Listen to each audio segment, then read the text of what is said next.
Magandang araw po sa inyo lahat. Meron po akong ihahatid na magandang balita. Yung siyam na marino na ating kababayan ay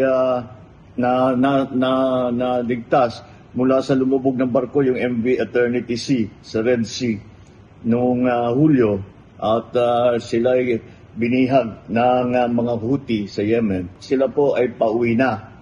Itong Miyerkules na dumating sila sa Oman mula sa Yemen, at sinalubong sila ng mga tauhan natin sa Philippine Embassy sa Muscat at saka ng Department of Migrant Workers. Nagpapasalamat tayo sa lahat ng ginawa ng DFA, ng DMW, ng Philippine Embassy sa Oman.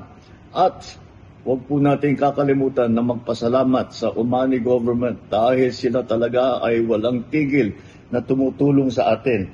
At kaya't pinapaabot ko ang pasasalamat ko sa Sultanate of Oman. Ang namumuno ay ang Sultan Haitham bin Tariq. At sila po ay talagang kaibigan po ng Pilipino, at lahat ng maaring gawin para iligtas ang ating mga marino ay kanilang ginawa. Kaya naman ay nandito na tayo at nailigtas yung siyam. Dumating sila sa Oman, nagka-briefing ng kaunti, inaayos ang mga dokumento nila, at hindi na natin pinatagal. Gusto na siguro nila umuwi, Pasko pa.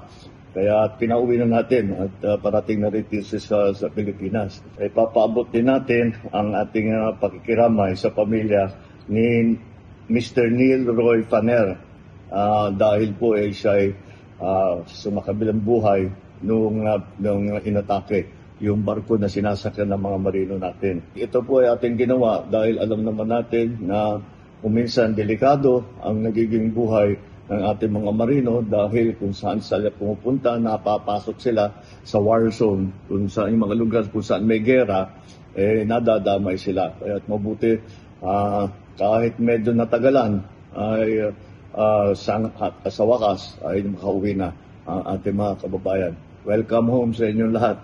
Tama-tama, Merry Christmas.